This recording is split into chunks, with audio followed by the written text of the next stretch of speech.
we basically are a bunch of rockers. You know that? Pretty much. We don't have a following, Yeah. but essentially that's what all music is about. It's about following your heart. It's about expression. It's about connection. Even if what your message is going to be sometimes pissing people off, that's what it's about. It's about exploring. You don't intend for that to happen. No. And that's what that was. What rock music was about. It was a statement. But you know, this is what I'm here about: is peace. 100%. I wear this stuff. I don't care what people think about me because I'm doing it for myself. You know, I can't help if other people get upset that I'm kind of happy. I'm social. I respect that. I respect that people all have their different kind of values. But what I've realized is let them, and I respect people for what they value, but let me stick to my heart. Let me be true to my heart. You know what? It's so important. And when I had the exhibition at the museum a few years ago, 2016, the Mötley Crüe thing, I had a speech outside before we opened the doors. And I said to the crowd, there were 108 people outside. And they heard me say, before we open these doors, I want you to know, yes, the visual thing in here is a band that I collect. But what this is really about is passion and be true to yourself. Yeah. Don't be a follower. Yeah. And I think a lot of you people out here have, up through life, had so many dreams you never touched. Yeah. Have you ever sat down on your own and asked yourself why? Why haven't you done anything about it? And then we opened the doors. Yeah. It was a completely different atmosphere when we got in there. And people one by one came up to me and started going like, you know what, I really thought about what you said until I actually have a chance now to stand here and talk to you. Have you always been like this? Stuff like that. And I was like, you can't be Swedish. This is not the Swedish way. These questions does not pop up. But they were. But they were. This is it. They were. This is it. They were. And it's not about being Swedish. It's not about being Danish. It's not about being Sri Lankan. No. It's actually, it's our humanity. And you know how I know this? Because you look at children. I've been closely observing children in New Zealand, Australia, Sri Lanka, Sweden. They're all the same, man. They're all the same. We were born with curiosity. Curiosity, which is what Leonardo da Vinci talked about, one of the superpowers, right? And the kids are curious, they want to have fun, and it gets domesticated out of them through this whole cultural education process. And I think that's why when I meet children, I give them a smile, I play music, and music and dance set you free. And that is what is being taken out of our curricula. We don't realize the value of being spontaneous. You know why they like to dance? They like to express in some non-rigid form. And so the closest we have is sort of nature walks and things, which is great. I like that, right? But it's the order of the universe is natural.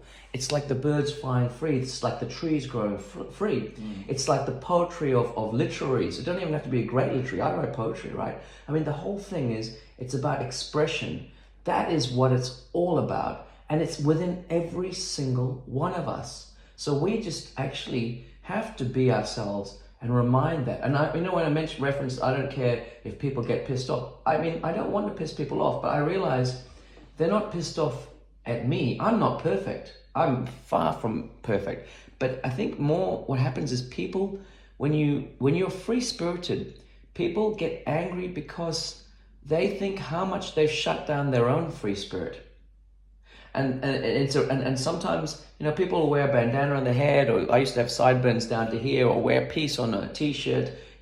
Actually, it's like a reminder of a wisdom that everyone already knew, that it's always better to be yourself than try and be somebody else. Isn't it interesting? Because I've been thinking about all this a lot. And I've asked myself, if we skip having focus on a certain country and its culture, if you look at the individual, when in life do we forget about everything that you just said and start to build up a facade? Yeah. Is it through the teenage years because you get uncomfy, things happening to your body, and then you try to aim for this adult living and acting adult, and you try to slowly but surely be somebody when you are surrounded by people. Yes. You're trying to be somebody that you're not. Yeah. You're locking yourself up in a locker back home. Yeah. And then you go out and you pretend, hi. Yeah. You're crying on the inside, but you go like this, and everything is, or whatever. It's just an example. And when you come home, you open the door and you bring out the real you again. Yes. Why?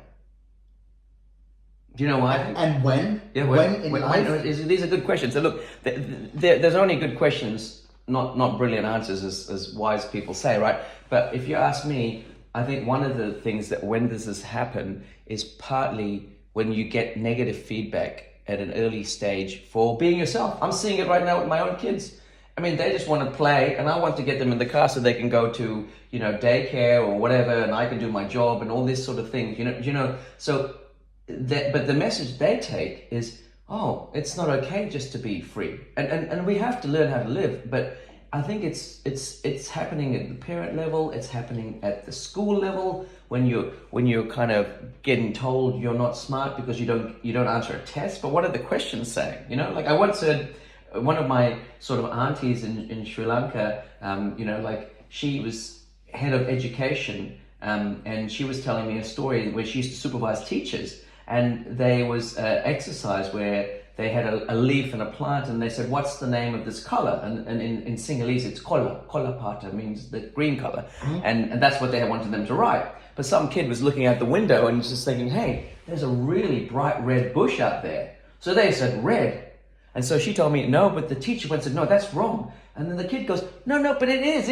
And the kid said, no, just don't look there. The answer is green. And that's our education system across the board. It has been that way. I'm a medical educator. I've been, castigated because there's no true answers. The only answer is that maybe. But we don't like to grade people according to maybe.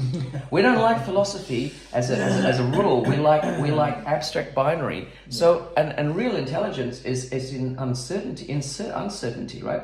So I just think that people learn to shut down. They learn to get ahead in another way, financially, in the social narratives, and they forget to listen to their heart. And you know what our current epidemic is? It's the epidemic of mental health.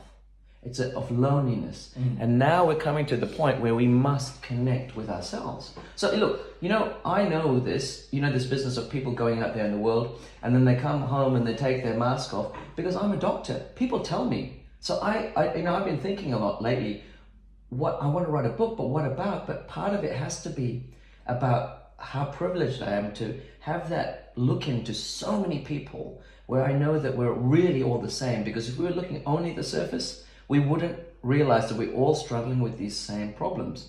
The problems of security, feeling loved, feeling like we belong. They say there's 3 lacks in life. To feel that we're loved enough, to feel that we're good enough, and to feel like we belong. Right? We have varying degrees of that. And I think we all will struggle with this. And people like us who have shifted countries, and, we're going to definitely have challenges with sense of belonging. Also sense of good enough, because we don't know the language intimately, the culture. And also good enough, belonging, and loved enough. This is the key. We start with actually learning to love yourself. And you know what? The craziest thing, we talked this today in the ice walk, right? And you said let them and let me, which is the podcast I was listening to last week, and I'm going to release this because it's so powerful. And it's translating, essentially universal wisdom. But the one thing I learned from interestingly, a Buddhist monk who was a quantum physicist who, in a sense, he studied at Cambridge, and then he became a monk who studied, essentially philosophy. And practiced. And he said, when I met him, because I said, I have this mission, again, passion, right? And I said, I have a mission to see more compassion in healthcare. I just want to see, I used to call it compassionate health education. More than healthcare, I wanted the teaching to be kind, because I felt the people who were teaching it were just so mean. I couldn't understand it. And you see it everywhere. Oh yeah, the teachers were mean, and I was like, why does it? My last job. Yeah, the people who are training, the bosses, why so mean? And I asked the monk, I said, look, I want to do this thing called compassionate health education. And he asked me something straight away. I never heard this question. He goes, do you love your patients? It took me, and I said, yes. And I said, but what do you mean by love? And he goes, well, the best definition I've heard of for love is letting go. Really stuck with me. Love is letting go of all of the stuff and just accepting people, accepting things the way they are. So that is the first thing, is to practice letting go, which is actually practicing love. And from all of that, you get the energy to do everything else. Because look at you, you asked, what have you achieved in all this time here? Well, look, we're sitting here having this great conversation. Just by letting go. You could say let them, let me, but just letting go. So I think I'm going to make this one letting go. Thank you, Tommy. Thank you so much.